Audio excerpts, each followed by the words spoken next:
Doctor Mohammad ইউনূসের প্রতি ডানপন্থী বামপন্থী সকল রাজনৈতিক দলের নেতারা পূর্ণাঙ্গ সমর্থন ব্যক্ত করেছেন।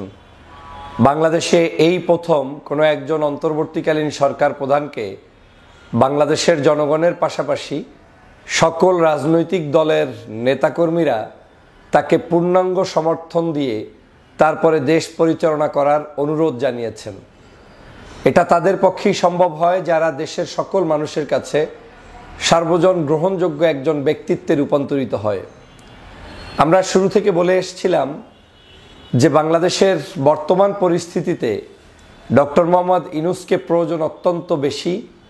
দেশ বিদেশে আন্তর্জাতিক মহলে তার যে গ্রহণযোগ্যতা রয়েছে সেই গ্রহণযোগ্যতাটাই আমাদের বাংলাদেশের স্বাধীনতা রক্ষার জন্য অত্যন্ত গুরুত্বপূর্ণ এবং আমরা তাকে রাখতে পারলেই বাংলাদেশ উপকৃত হবে, বাংলাদেশের গণতন্ত্র সঠিক পথে পরিচালিত হবে। আপনারা জানেন যে সাম্প্রতিক সময়ে, এবং আমি বলবো সাম্প্রতিক সময়ে না, ডক্টর মোহাম্মদ ইউনূস সাহেব আওয়ামী লীগকে বাংলাদেশ থেকে বিতাড়িত করানোর পরে যখন ক্ষমতায় আসলেন বা দায়িত্বভার গ্রহণ করলেন, সেই থেকেই পার্শ্ববর্তী দেশ ভারত পরিকল্পনা নিয়ে মাঠে নেমেছে যে ডক্টর মোহাম্মদ ইউনূসকে যে কোনো মূল্যে বাংলাদেশের দায়িত্ব থেকে বিতাড়িত করতে হবে। কয়েক মাস তো অভিমান করে দেখাই করলেন না, ভাবখানা এমন যে আমরা মনে হয় তার কাছে গিয়ে পা চাটবো, দালালি করব।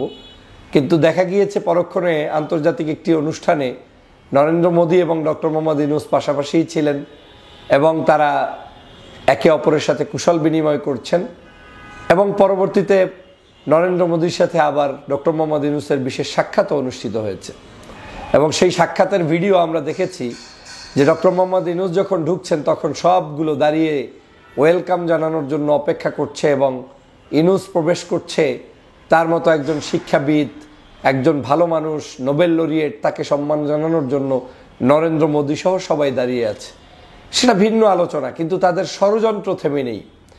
তারা চাচ্ছিল যে বাংলাদেশের এই সময়ে যদি ইউনূস সাহেবকে সরিয়ে দেয়া যায় তাহলে আওয়ামী লীগকে খুব সুন্দরভাবে বাংলাদেশে প্রতিষ্ঠিত করা যাবে এবং ডক্টর মোহাম্মদ ইউনূসই এখন বাংলাদেশের মূল সমস্যা। মানে ওদের দৃষ্টিতে এর বিকল্প আর কোনো সমস্যা নাই, কারণ ইউনূস থাকাটায় তারা ষড়যন্ত্র করে মজা পাচ্ছে না। ধরেন আমেরিকার কাছে বলবে যে আমার একে সরিয়ে দাও, মানে এই জায়গায় এই কাজ করে দাও। আমেরিকা যখন দেখে ডক্টর মোহাম্মদ ইউনূস, ওরে বাপরে বাপ, না না না না, আমি এই লোকের সাথে আমাদের কোনো যুদ্ধ নেই, বিগ্রহ নেই। এই ইউরোপীয় ইউনিয়ন থেকে শুরু করে বিশ্বের সকল দেশ, মিডল ইস্ট থেকে শুরু করে সব জায়গায় একই চিত্র যে ডক্টর মোহাম্মদ ইউনূসের ক্ষেত্রে তারা দেখার সাথে সাথে চুপসে যায়, বন্ধ হয়ে যায়, তাদের কথাবার্তা অফ হয়ে যায়। অর্থ হচ্ছে তিনি ওই মানের একজন আন্তর্জাতিক ব্যক্তিত্বে রূপান্তরিত হয়েছে। আমরা তাকে কিন্তু সে কারণেই সম্মান করি। তার কোনো এখানে রাজনৈতিক দল নেই কিংবা বিশেষ কোনো বাহিনী নেই যে সে কারণে তাকে পছন্দ অপছন্দ। আমরা পছন্দ করি তার এই যোগ্যতার কারণে। কিন্তু আজকের সেই ডক্টর মোহাম্মদ ইউনূসকে সেই জায়গা থেকে সরিয়ে দেওয়ার জন্য একটি গভীর ষড়যন্ত্র চক্রান্ত এই দেশের এবং বাহিরের কিছু মানুষ নিয়েছিলেন, যারা চায় না ডক্টর মোহাম্মদ ইউনূস থাকুক। কিন্তু আল্লাহর মেহেরবানি বাংলাদেশের সবাই ঐক্যমত হয়েছেন, বিশেষ করে ডানপন্থী দলের তো অকুণ্ঠ সমর্থন। একজনও মনে হয় বাদ থাকবে না যে যারা তাকে সমর্থন জানাবে না। এবং আমি দেখলাম আমার দেশ পত্রিকাতেই একটা নিউজই এসেছে, ডান বাম সবাই ইউনূসের সাথে এবং সমর্থন জানায়। গতকালকেও প্রায় 20 জনের অধিক সিনিয়র নেতারা, বিভিন্ন দলের প্রতিনিধি তার সাথে সাক্ষাৎ করেছেন। তার আগের দিন বড় 3টি আরও দলের নতুন একটি দলসহ বিএনপি, জামাত ইসলাম, তারপরে এনসিপি, তারা প্রথম দিন সাক্ষাৎ করেছেন। পরবর্তীতে গতকালকের আপনার পীর সাহেব চরমনায়ের ইসলামী আন্দোলন বাংলাদেশ গিয়েছেন, মামুনুল সাহেব গিয়েছেন, আপনার গণ অধিকার পরিষদ গিয়েছেন। এভাবে করে প্রত্যেকটি ছোট বড় রাজনৈতিক দল, কর্নেল অলি আহমেদ সাহেব গিয়েছেন। তো এই মানুষগুলো সবাই গিয়ে সমর্থন জানিয়ে এসেছেন। মাহমুদুর রহমান মান্না গিয়েছেন, আমি অনেকেরই নাম হয়তো এখানে, জোনায়েদ সাকি গিয়েছেন। এই মানুষগুলো সবার নাম হয়তো আমার এখন মনে নেই। তো সবাই কিন্তু কাকে সমর্থন জানিয়ে এসেছেন, কি জন্য সমর্থন জানিয়ে এসেছেন?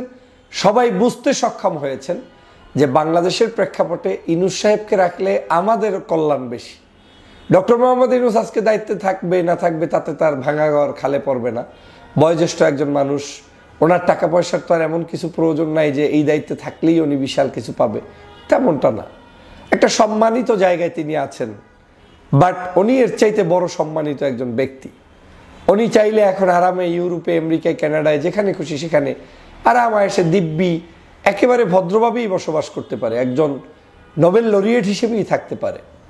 কিন্তু তিনি দুর্দিনে আমাদের পাশে এসে, জীবনের শেষ সময় এসে তিনি কিন্তু বলছেন যে আমার হাত দ্বারা কারো কোনো কষ্ট হবে না, কারো কোনো ক্ষতির কারণ হবে না। এবং বাংলাদেশের জনগণকে তিনি সেটা আশ্বস্ত করে গতকালকেও বলেছেন যে আমি কাউকে ক্ষতির কোনো কারণ আমি হব না, এবং হব এটা আমি কল্পনাও করি না।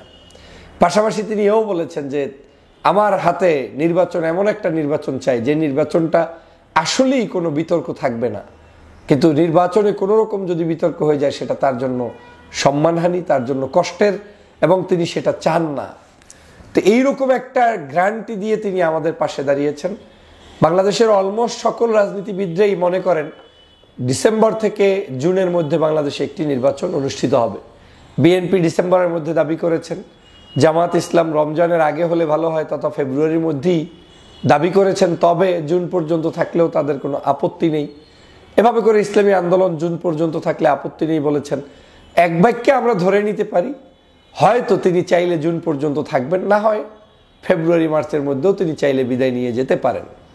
কিন্তু তার বিদায়টা আমাদের জন্য মকসুদ না। আমাদের মকসুদ হচ্ছে এই যে খণ্ডকালীন টাইম, একটা পিরিয়ড চলছে আমাদের, এই যে এক শাসন থেকে আর এক শাসনে যাওয়ার মাঝখানের যে সময়টা, এটা অত্যন্ত গুরুত্বপূর্ণ বাংলাদেশি রাজনীতিতে। বিশেষ করে ষড়যন্ত্রবাদীরা যে কোনো সময়, যে কোনো মূল্যে, যে কোনো সোর্সে, যে কোনো ওয়েতে শয়তানি করতে পারে।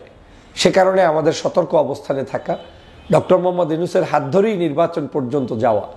আজকে যদি ইউনূসের হাত ভেঙে যায়, এই শক্তি কমে যায়, কিংবা তিনি পদত্যাগ করতেন, তাহলে এখানে কেউ না কেউ হয়তো আসতেন, কিন্তু সেই আশাটার পরে আপনি কি সামাল দিতে পারতেন কি পারতেন না। ইউনূস সাহেবের কাছে বাংলাদেশের সমগ্র নাগরিক এখন সমর্থন যেমন জানিয়েছে, পাশাপাশি রাজনৈতিক দল জানিয়েছে, আমার বিশ্বাস বলে বাংলাদেশের সকল বাহিনী সহ সবাই তাকে সমর্থন জানাচ্ছে। কিন্তু সবাই পরামর্শও দিচ্ছে, এটা দোষের কিছু না। যেমন সেনাবাহিনী পরামর্শ দিচ্ছে আপনারা ডিসেম্বরের মধ্যে নির্বাচন করলে ভালো হয়, কারণ তারা গোয়েন্দা বিভাগের বিভিন্ন তথ্য জানে। তো এটা ভালো পরামর্শ, কিন্তু এর মানে এই নয় যে কেউ তার কাছ থেকে ক্ষমতা ছিনিয়ে নিয়ে যাবে। এই শক্তি বা এই ইচ্ছা বা এই আগ্রহ বাংলাদেশে কারো কাছে নেই বা করবে না এখন। এটা একমাত্র বিশেষ উদ্দেশ্যে বিশেষ কোনো ব্যক্তিরা চাইলে, যারা ক্ষমতা লিপ্সু, আপনার ক্রাইসিসে নিজেকে নেতা করতে চান, এরকম অনেক সময় হতে পারে। আর একটা আছে ট্রুলিও অনেক সময় করতে হয়, যেমন দেশে অস্থিরতা, মানুষের মধ্যে সমস্যা, কেউ কাউকে মানে না, কোনো না কোনো কারণে কাউকে তো নেতৃত্ব দিতে হবে, তখন হয়তো কেউ পাওয়ার টেক ওভার করে। কিন্তু বাংলাদেশের পরিস্থিতিতে আমরা এখন যে পরিবেশ পদ্ধতির মধ্যে আছি, এটাই বেস্ট পদ্ধতি, এবং এই পদ্ধতিকে এগিয়ে নিয়ে যেতে হলে আমাদের এই সমর্থন অব্যাহত রাখতে হবে।